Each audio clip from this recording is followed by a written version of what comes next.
Today, we're looking at the new economic forecast for the EBRD regions and the underlying trends amid several shocks.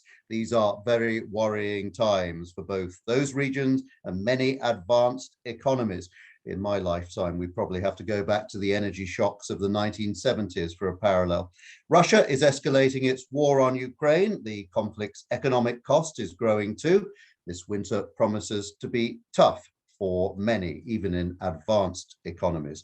Some, of course, will have to think twice before heating their homes, choosing between eating or heating. Others will be hard-pressed to feed their families. Inflation is back and has reached levels not seen since the 1990s. Our latest regional economic prospects report looks at what's driving those trends. So please welcome our economic heavyweights to help us analyze what is going on.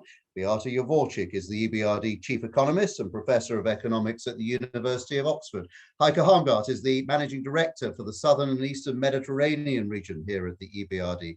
And Sergei Guriev is Professor and Provost at Sciences Po in Paris, former EBRD Chief Economist, of course. Whether you're watching us on LinkedIn or YouTube, please feel free to post your questions in the comment boxes. We'll pick them up in the last 15 minutes or so and ask a few of them for you. Let's start now with an overview of economic growth across the EBRD regions. Are we seeing a further slowdown? What should we be worried about? Energy, food, inflation? What's changed since May? Let's answer some of those questions. Beata, over to you. Thank you, Jonathan. The economic performance of our regions during the first half of this year was surprisingly strong, as consumers were consuming savings accumulated during COVID and exports remained at a high level. However, this boom is coming to an end as the impact of the energy crisis, high inflation, and uncertainty caused by the war are putting brakes on the economies. And the prospect of slowdown in Western Europe will certainly take a toll on exports from the broadly defined European neighborhood. So that has led us to revise up our forecast for this year. However, we are less optimistic about next year, and our forecast has become bleaker. We are in for a hard and cold winter.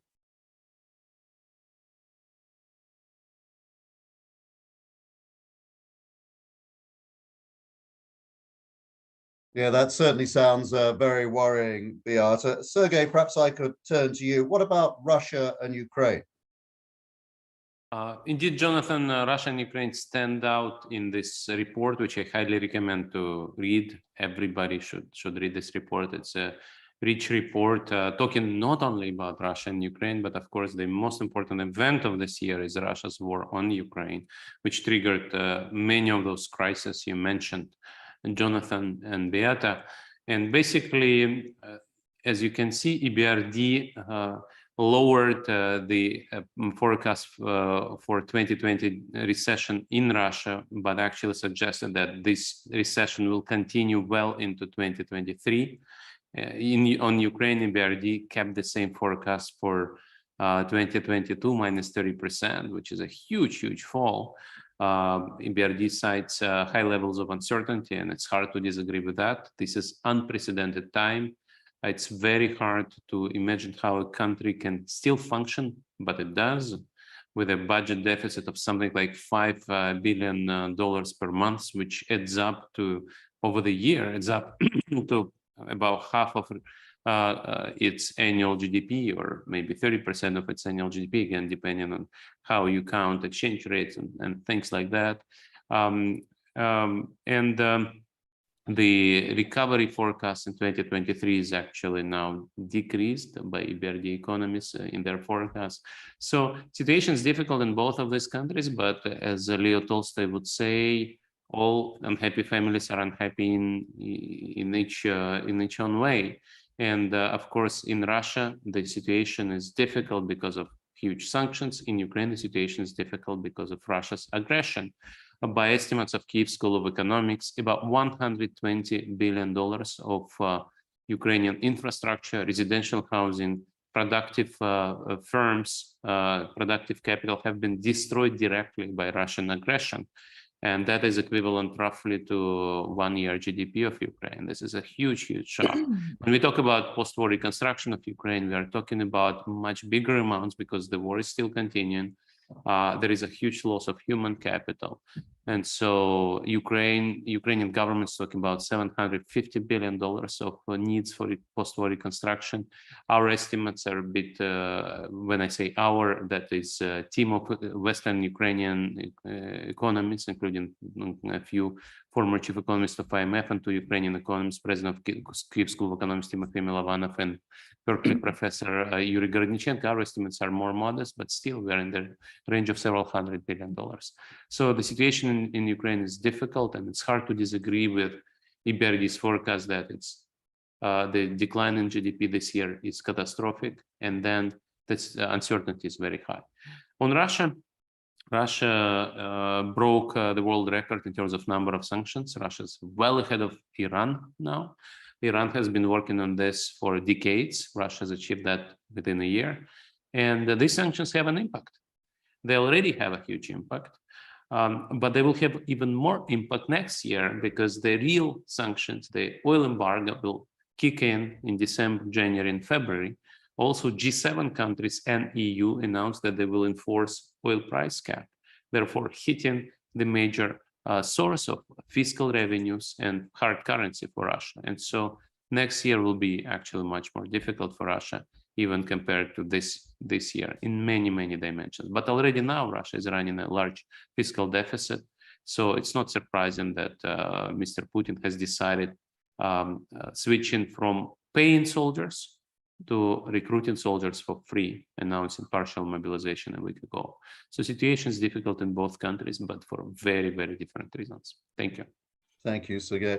Beata, Central Asia is quite interesting because the economies there are often highly dependent on Russia, for example. They're sandwiched between Russia and China, but they're looking, quite surprisingly resilient. I mean, inflation's high, but otherwise growth is still continuing. Indeed, we were very worried about Central Asia a few months ago, as Central Asian economies are heavily dependent on remittances from Russia and on the Russian infrastructure and financial services for trade. However, they surprised us. Remittances remained very strong as labor demand in Russia was high and as ruble remained strong. And also Central Asia managed to turn itself into a hub for re-exports from China. So it is serving as an intermediary between China, East Asia, and Russia when it comes to trade. This is done both by firms as well as by individuals, kind of reminiscent of shuttle trade of the 1990s. Also, Armenia and Georgia have done surprisingly well, registering double-digit growth in the first half of this year. And that was driven by exodus of Russians, often educated Russian, often IT specialists who set up firms in Armenia and Georgia. And then, of course, there was tourism as Europe closed its airspace to Russian air traffic. Armenia and Georgia were able to benefit in terms of tourism inflows. So thank you. Over to you, Jonathan. Yes, thank you, Beata. It's certainly true. Having traveled around that region quite a lot in recent months, you really notice the large number of Russian visitors for a whole load of different reasons. Let's go to the southern and eastern Mediterranean, Heike. What are things looking like there? Thank you, Jonathan. So I'm actually in Tunis, which feels a little bit at the eye of the storm of sort of indirect impacts being felt everywhere from the war on Ukraine, namely through food, energy, and overall inflation. So yes, there has been quite a resilience after the COVID pandemic, but now countries at different levels have been severely hit differently on food and energy depending on their dependencies. But today, for example, in Tunisia, 50% of grain imports are still coming from Russia and Ukraine. I'm just here to support EBRD's food security emergency program to help countries, to help Tunisia really importing grain at this critical juncture. But we also see real pressures on inflation being exacerbated by political transition that are happening in parallel. So we really see interaction effects on the growth. And while there's still modest growth forecasts and only a slight reduction for next year by our economists, the picture doesn't look as rosy in terms of really these high population growth economy really absorbing the shocks to a level where it's not felt by the population. So still important shocks being felt, and in particular through food, but also through energy prices. And GDP remains muted for these countries and not sufficient to really absorb growth for its populations. Thank you, Heike. I mean, it's interesting that you just mentioned inflation there, and in our previous economic forecast in May, when we were actually in North Africa, of course, to reveal the rep, we talked about runaway prices. Now, of course, inflation is really runaway. You know, we're seeing it in double digits across 80% of our economies. Tell us a bit more, Beata, about the drivers of that. So inflation in our regions is at the level we last saw 2 decades ago, at the end of the transitional recession. About a third of inflation is driven by energy costs, a third by food prices, and a third by other factors.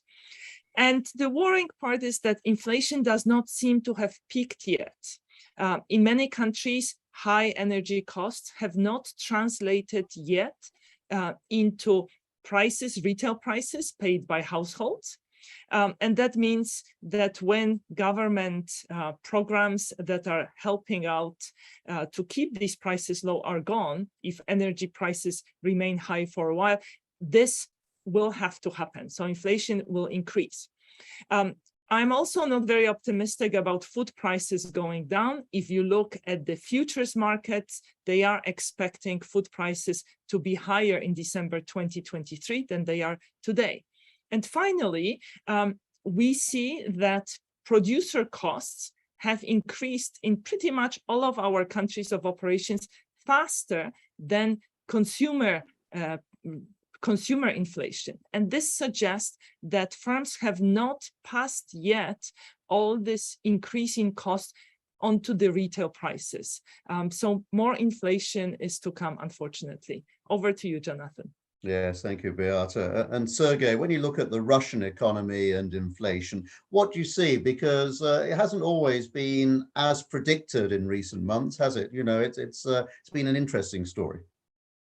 It's a very interesting story, and I think the initial few weeks of the war and sanctions have increased expectations that Russian economy is entering the macroeconomic crisis. On the third day of the war, Western countries introduced an unprecedented sanction. They pretty much froze central banks' reserves, and therefore undermine the main tower of economic fortress Russia. And the markets went into panic. Central bank actually closed down stock exchange, closed down currency exchange, introduced major controls. Some of these controls are still in place. So whenever we look at ruble's exchange rate, we should not forget that foreigners, for example, cannot exit Russia, cannot sell those their assets and repatriate the receipts. But that initial panic subsided, and central bank and other economic policymakers have done a good job. I would say wrong job. They are part of this regime which is killing people in neighboring countries, but they've done a good job in technical sense reducing inflation. And today inflation is actually coming down. It's still high. It's still higher than in euro area. It's a double-digit year-on-year inflation, but it's coming down. Why is it coming down? That's actually an interesting story. A lot of people point at stronger ruble, and that's exactly what drives ruble prices down. And the ruble is stronger not because the Russian economy is more competitive, but because Russian economy cannot buy any imports because of sanctions by Western governments and Western firms, which introduce limits on their cooperation with Russia voluntarily. the imports from the West to Russia went down by a factor of 2. The same can be said about Chinese trade with Russia. And Russia actually classified this data. So these data are not very precise. You need to go and look for Russia's partners to identify how much they sell to Russia. But still, if you don't have imports, you don't need dollars because you cannot do anything with those dollars, which actually reduces the dollar value and increases ruble value. And so this story of Russian ruble becoming stronger and Russian inflation coming down is not a proxy for Russia's strength. It's actually a side effect of this huge impact on Russian economy because of decline in imports. And so this is quite a story. It's quite unprecedented that a country like this, a big, reasonably developed country, has been cut off of global economy. And so this is a story which I'm sure will be studied by economists and policymakers for years to come. And so this decline in inflation can teach us a lot in terms of economic theory, data, and so on. But for the moment, Russian inflation is high, but it's not a runaway inflation if you think about other EBRD countries such as Turkey or Lebanon. Just a quick follow-up on that, Sergei. I mean, I was wondering as well whether the import substitution from China for Western products had actually also helped to subdue inflation a bit, because presumably they'd be cheaper. Yes and no, because certain things China cannot substitute. China cannot substitute Taiwanese semiconductors, semiconductors coming from Taipei, China. So this is something that Chinese firms cannot yet produce. Certain things Chinese companies will not export to Russia because they're afraid of secondary sanctions. In the US, there is a bipartisan consensus that for the US national interest and US national security, China is a much bigger threat than Russia. And so whenever there is an opportunity to sanction an advanced Chinese producer, that will be done, and that's been done. And so companies like Huawei are very cautious and actually don't want to sell advanced technology to Russia. So certain things pass through third countries. So there are reports of Russian tourists coming with suitcases of semiconductors into Russia.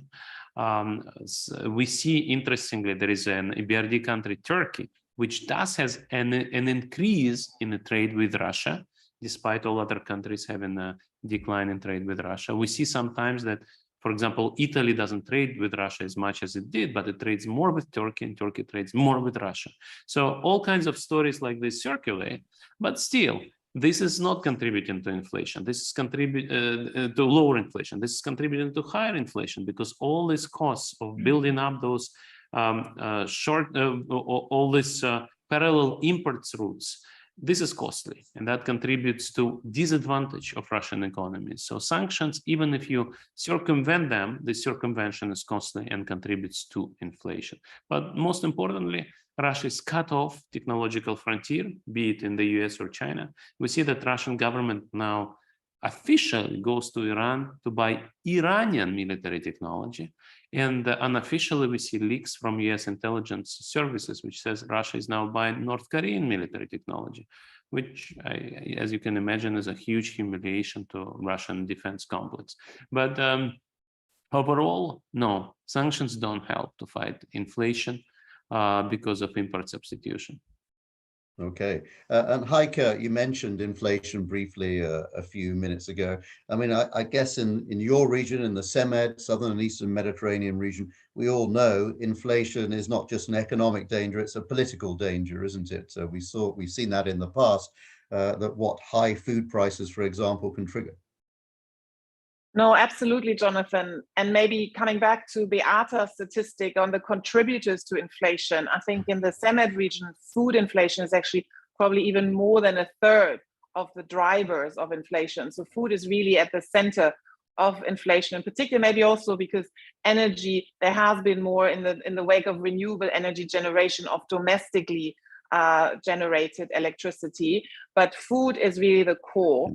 And, and I agree with Sergei that Lebanon, of course, in my region is the one with runaway inflation with many domestic triggers, but also in the other countries, inflation reaches levels that are beyond the economic impact on the population and potentially trigger political unhappiness. And actually today in Tunisia, I just came out of a meeting with the Minister of Economy, that we still have, the pictures of what bread price inflation triggered. And actually it has driven now countries to be more susceptible for negotiation in serious ways with the IMF. So basically all the countries in the SEMED region are undertaking IMF programs. And even for example, in the case of Tunisia, difficult negotiations with the union have been concluded really on the back of a fear that food price inflation can really trigger a more severe political instability. So I think countries have learned also from the past food price shocks in this region and are trying to find solutions that get them over, at least the next 12 months, so that, they have some room for also support for the most vulnerable groups on food prices, and hope that in the next 12 months, food prices may come down a bit. They all invested heavily in domestic production, although that may not always be super water efficient. But I mean, listening to Beata and the futures of grain for 2023, that's not very hopeful. But I think the next 12 months will be critical in containing food price inflation, in particular for this region. All right, thank you, Heike. Just a reminder, by the way, to everyone watching, whether you're watching us on LinkedIn or YouTube, please feel free to post your questions in the comment boxes. We'll be picking them up in some of them in a few minutes and asking our panel. As we know, inflation is being fueled by that sharp rise in energy prices. We mentioned it quite a few times. Beata, what's happening with gas pricing? Well, it's worth remembering that unlike markets for oil, which are global, markets for natural gas are regional. The war broke out at the time when prices of natural gas in Europe were already going up. That was partially driven by Russia already restricting supplies to Europe, not filling in the storage tanks completely. Right now, prices of natural gas in Europe are about 2.5 times higher in real terms than they were in 2021. But if you take a longer perspective, this number is even higher. So if you look at relative to the previous decade, this is in sharp contrast to natural gas prices in the US, which remain substantially lower. This is lowering competitiveness of Western Europe as well as of emerging Europe. And unfortunately, it's very hard to remedy the situation because buying gas requires infrastructure, both on the buyer side and on the supplier side. You either need a pipeline or an LNG facility, and building an LNG facility takes 3 years. So yes, we expect that around 2024, there will be new LNG facilities coming on board in the US, but until then, there is little hope that if the current situations continue, the prices will go down. Thank you. Okay, and Sergei, it's not just gas prices, obviously, which have been rising sharply. What about other commodities? What are they doing? Well, the global market for oil is stabilizing. As we've just discussed, the wheat prices are actually going back down to pre-war levels. The reason for that is the war has had a major impact on global economy, not just Russian and Ukrainian economy. And the recent OECD forecast, for example, suggests that over the years 2022 and 2023, global economy will have lost almost $3 trillion, which is like 3% of annual GDP. So this destroyed demand, of course, contributes to decline in commodity prices. There is a fear factor there, of course, which pushes them up, right? The war is not finished, and recent events suggest that, Mr. Putin can go farther than markets expected. And this, of course, scares everybody. So prices are in between this global recession and geopolitical risks.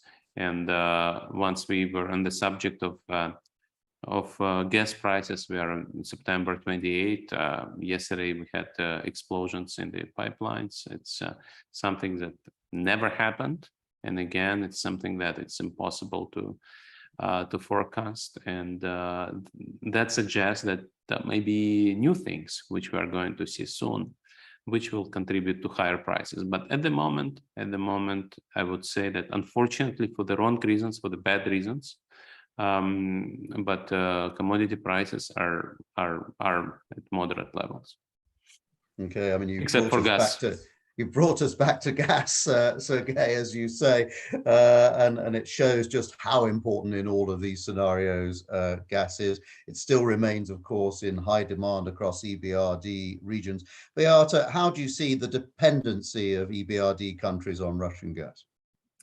EBRD countries in particular rely on Russian gas when it comes to production of heat.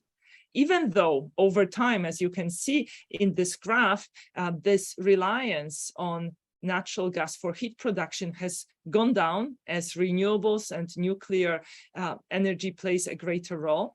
However, there are huge differences across countries.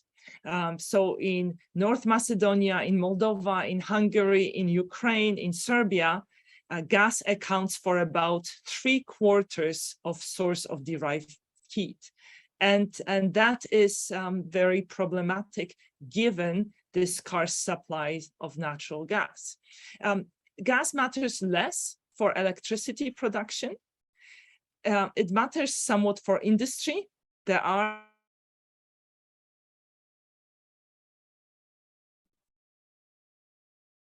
Oh, I think we seem to have lost car Beata. industry. Oh, Beata, you're back. Now, of course, there is also the impact on West Germany. Should supplies of gas be cut off to Europe, many parts of German industry will stop producing, and that will translate into lower demand for imports from Central Europe and from North Africa as well. Thank you. Yeah, Sergei, let me come to you. I mean, do you think Russia can afford to turn the gas off? And if so, what would that mean?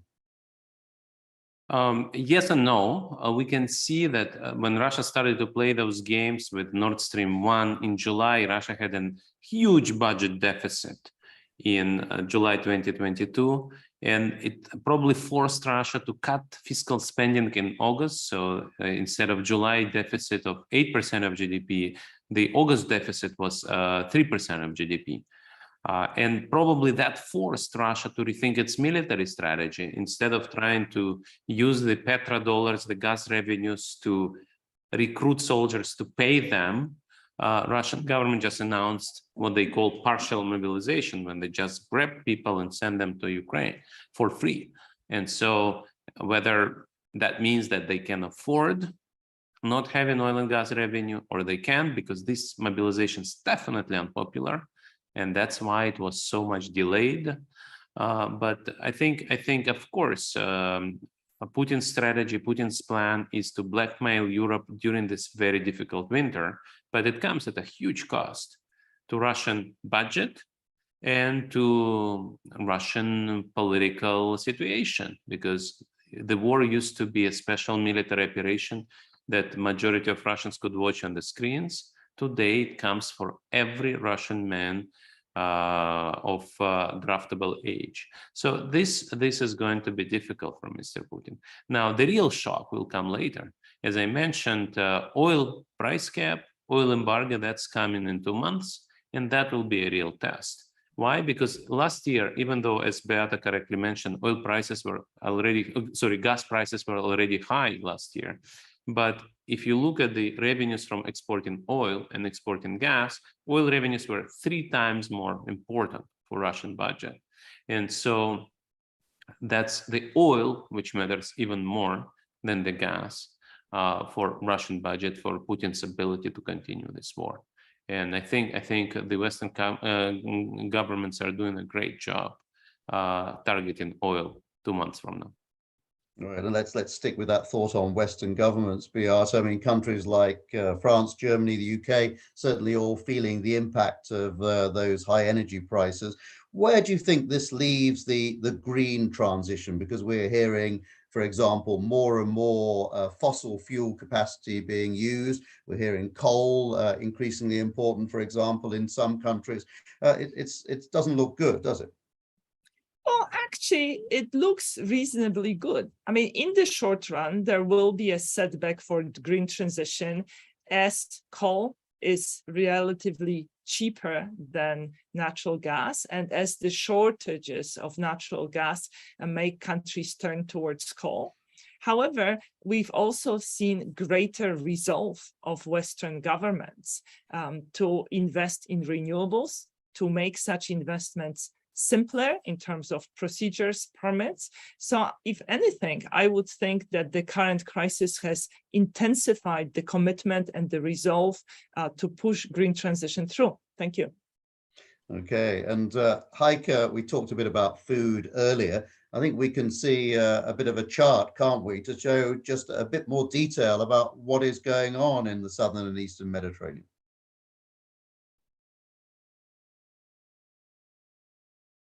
Oh, we may have lost Heike. Heike, can you hear No, me? I can hear you, but I can't see the chart. Okay, the chart is up, which is good news. So, so we're seeing here on the chart the rising food prices, particularly you know, a difficult situation in so many countries: Egypt, Tunisia, Morocco. No, absolutely. And as I said earlier, that the 1/3 contribution of food prices to overall inflation is probably a lower bound for the southern eastern Mediterranean region. So food price inflation has a higher pass-through to overall inflation. And this is indeed particularly worrying for the SEMED region. And the consequence for the governments in terms of diversifying grain imports, I mean, Egypt famously imported 80% of its grain from Russia and Ukraine, now is looking at markets like India, Canada, France, but this takes time. It also invests in domestic increase of production, which we will hopefully see later in the year. So the effects and the mitigants will only come through fully early next year. And so this year, you will still see a huge impact on food prices, definitely. And also the secondary impact from energy prices on food through fertilizers. Most of the fertilizer production, highly energy intensive, and fertilizer prices, in particular in this region, are at record levels. Does it feel to you, Heike, that governments in your region are on top of all of this? I think they have really woken up to the fact that this is a more persistent shock than maybe initially anticipated, and that actually diversifying is more complicated and challenging. So we see huge also demands for support from organizations like the EBRD and help buffer some of the increases of prices in emergency facilities. We see more efforts in building additional storage capacity. We even see governments regionally trying to come up with regional programs for food security between Egypt and Jordan, for example.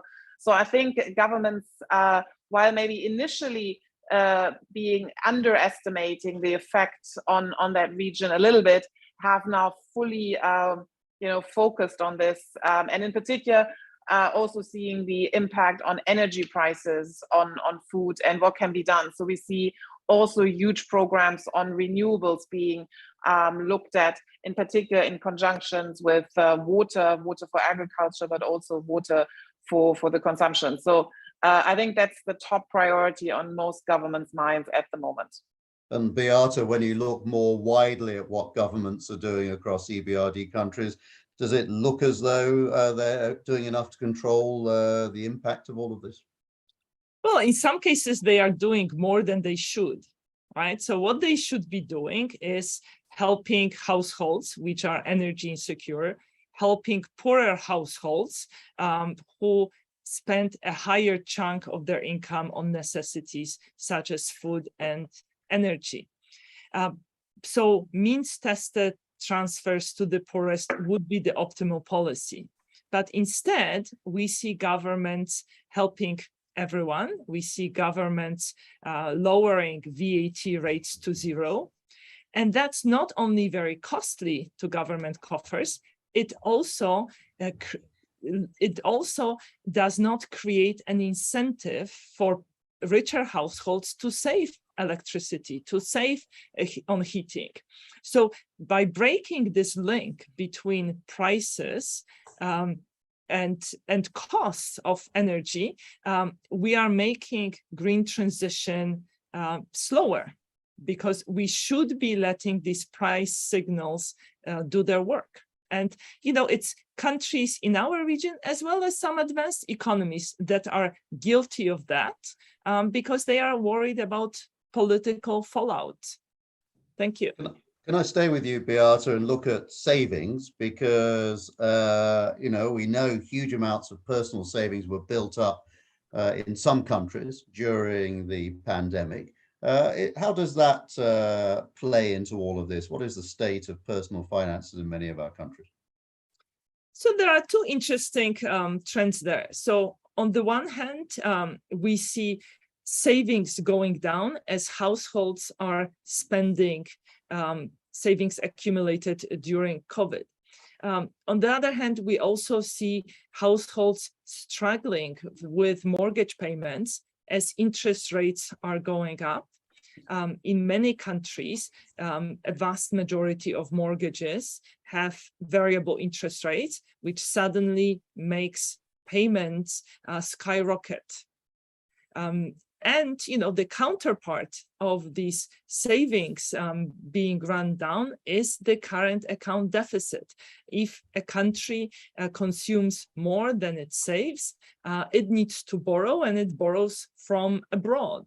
And unfortunately now, these current account deficits which are emerging are not financed by capital inflows, because we have seen some net outflows from the region as uncertainty kicked in, as investors were taking flight towards dollar, towards safer markets. So this is leading to pressures on external balance. And I think North Africa, SEMED, is one of the regions where these pressures are visible. Thank you. And Sergei, how worried should we be about rising government debt and global debt levels more generally? Well, we should be very worried. We exited COVID with a great increase in government debt in developed and developing countries. And at that point, people would say it's high, but interest rates are low. But as we are now facing inflation, the problem is that we need to raise interest rates, and therefore servicing this debt will be very difficult. And that, of course, is linked to the issue of savings. If you have sovereign defaults, that people who have their savings in government bonds, they will suffer as well. So this is why macroeconomists don't like neither excessive debt nor inflation, and especially when they're both combined. And so we are in a very, very difficult situation. And unfortunately, wherever you look, there are reasons to worry. And just staying with you, Sergei, we are seeing, aren't we, in some ways, a sort of structural shift in economies, as they're getting to grips in a way with what you might call, you know, in most countries, obviously not Russia and Ukraine, but most other countries, a sort of undeclared war, and they're structuring their economies appropriately. Well, we are far away from the war economy. In anything close to that would probably be Ukraine, but even Ukraine continues to function as a market economy, more or less. In Russia, you have actually new laws which allow mobilization of industry, but that's not been also done. In terms of structure of the economy, the world faces huge problems, but still remains on a kind of normal peacetime trajectory. But yes, this is a big war. And yes, it's going to cost all of us a lot of money. And we're just starting to understand how much. Okay, let's go to some of the questions that we've had in from people, because we have had quite a lot. And I'm mindful of time. So let's start with a couple of questions from LinkedIn, which someone has put on here. Hello, what should be done to stop inflation rising further? Is just increasing key rates of central banks going to be enough to stop inflation going up? What else can be done? And someone else has said, how can the banks deal or work with inflation? So Beata, maybe I'll start with you. Monetary policy, is that enough? Yes. So in advanced economies, there is this debate going on now about, are central banks tightening too much? Are they overdoing it? However, in emerging markets, what you see is that there is this at least 30% component of inflation that is not due to supply side, not due to the energy shock and to the higher food prices. And in some countries, such as Poland, it's more than 50%. So I think there is a role for central banks that they need to play further. But in particular, what they need to focus on is not only increasing interest rates, but communicating in a very consistent and credible manner with the public.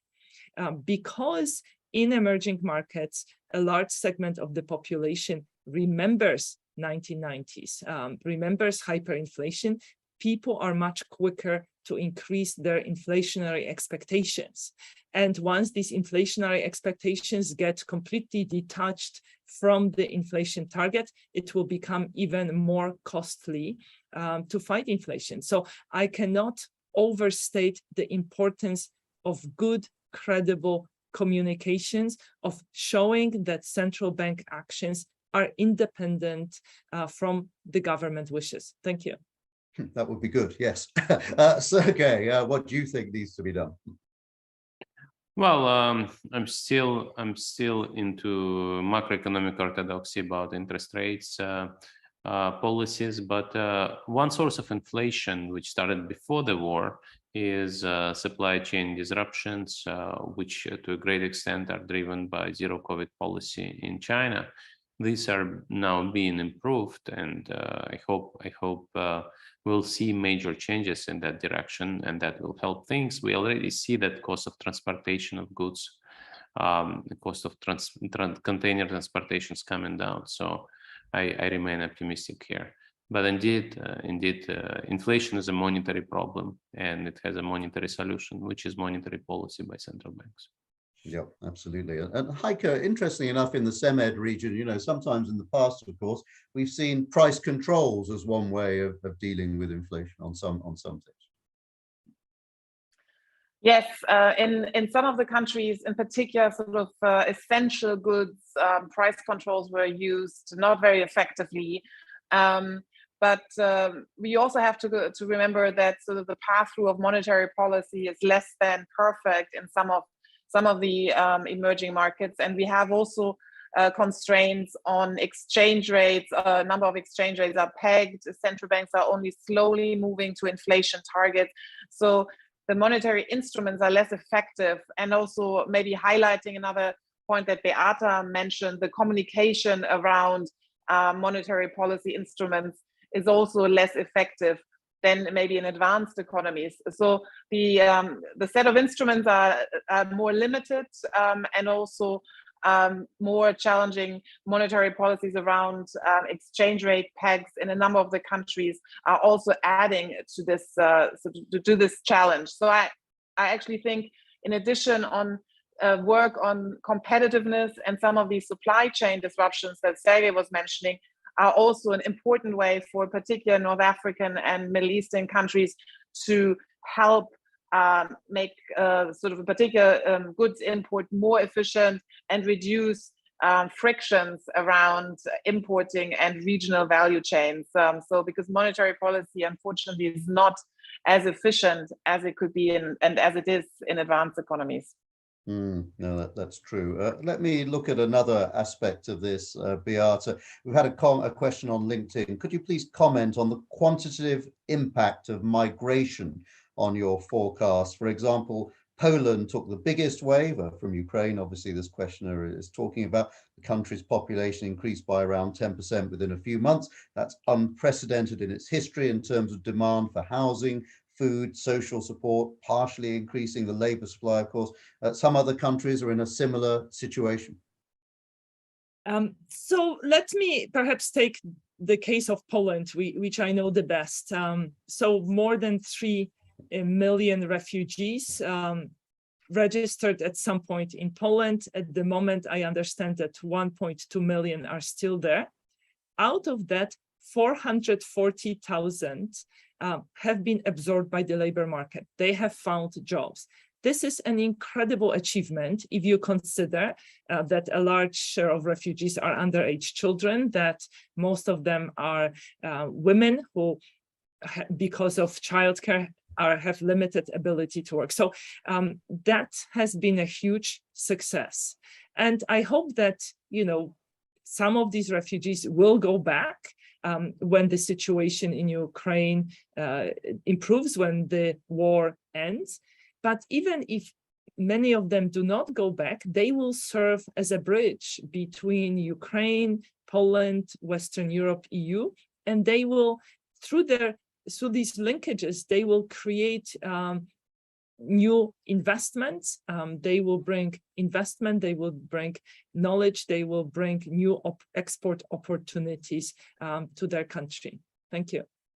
Thank you very much. And there's an interesting question here, Sergei, about migration to Central Asia countries and the Caucasus. You know, how would Kazakhstan, Uzbekistan, Kyrgyzstan, the question says, how will they be impacted mid and long term? Because they have had moderate policies towards migration to Central Asia. I assume they're talking about the large number of Russians going to Central Asia. And how will such dependent economies adapt to Russian aggression is what the question is. Thanks, Jonathan. Beata's already talked about the impact on Central Asian countries. The recent wave of migration is actually very large. In the last week, we're talking about 100,000 people who moved to Kazakhstan.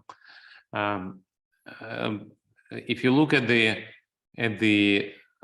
size of Kazakhstan's population or economy, this is not as dramatic as influx of Ukrainian refugees into Poland, for example. However, it's important. These people are probably better educated than average Russian. And so in the midterm, it's probably good news for development on Central Asian countries. But talking about the overall impact of the war on neighboring countries, there is no doubt. Things are really, really negative. Without this war, everybody would be better off, including countries which are far away, but especially countries which are close. War cannot benefit anybody, and everybody will be hit.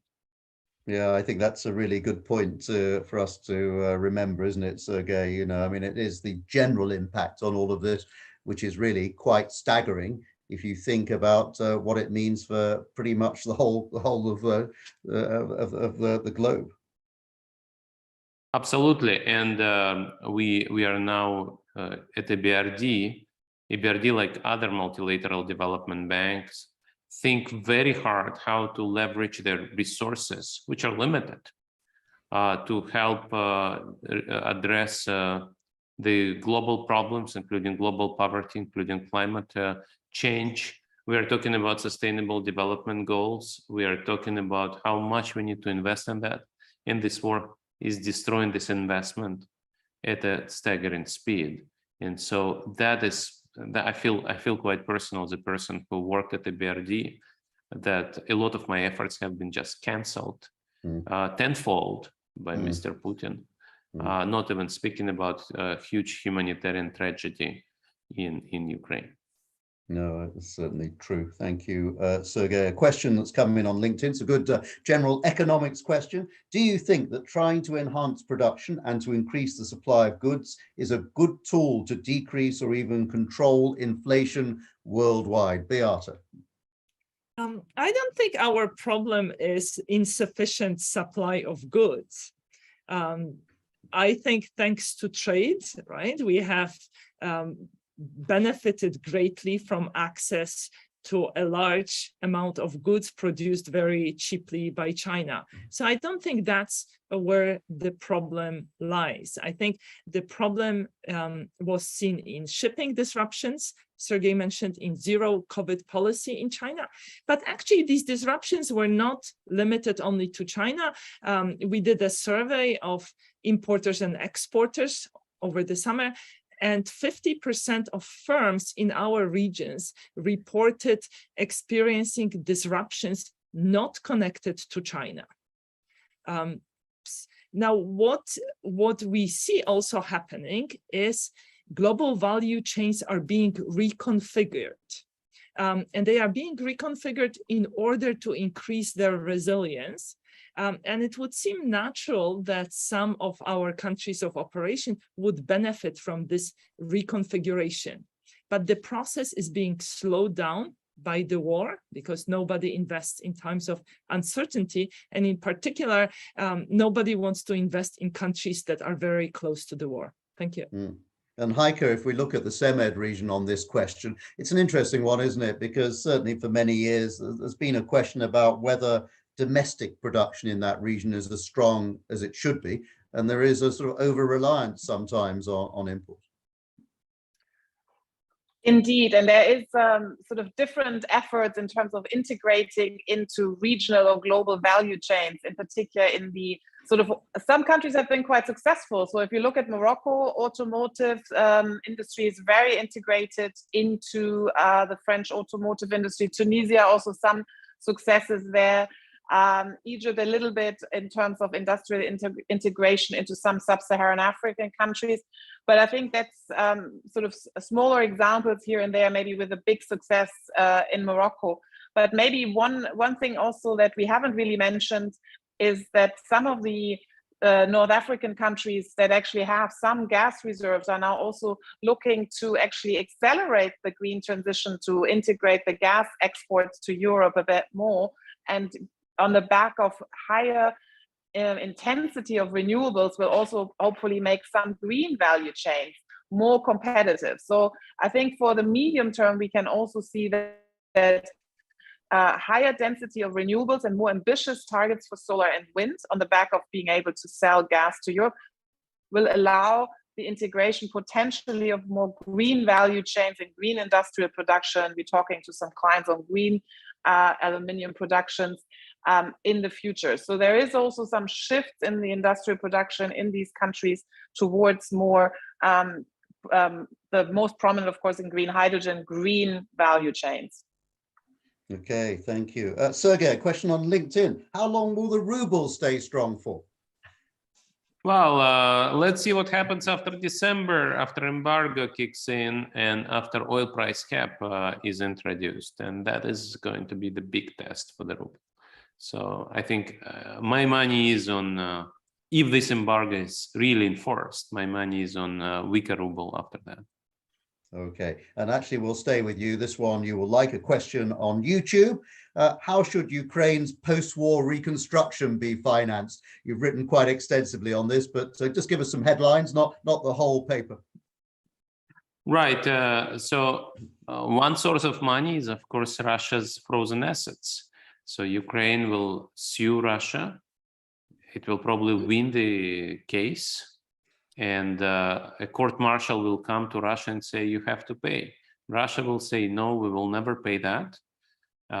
We are a UN Security Council's permanent member. We will veto any decision by the UN to force us to pay reparations. And so then Ukraine will go to banks where Russian assets are sitting and say, look, we have this document which allows us to pick up Russian assets. So this is one source. After Putin, Russia will probably agree to reparations. And like Iraq has been paying Kuwait for 30 years out of its oil revenues, Russia will do something like this. And of course, EU, US, G7 countries will also pitch in. And I'm sure EBRD will participate in this effort as well. Bit of frozen, Sergei. Beata, how do you see this question of payment for reconstruction? Well, I hope that we as the EBRD can play a big role in the reconstruction effort. We have been the largest institutional investor in Ukraine. This year, we are committed to invest about 1 billion. We are helping to keep the lights on. We are helping to Ukraine to prepare for the heating season. We've just invested 300 million to help Naftogaz make emergency gas purchases in preparation for the winter.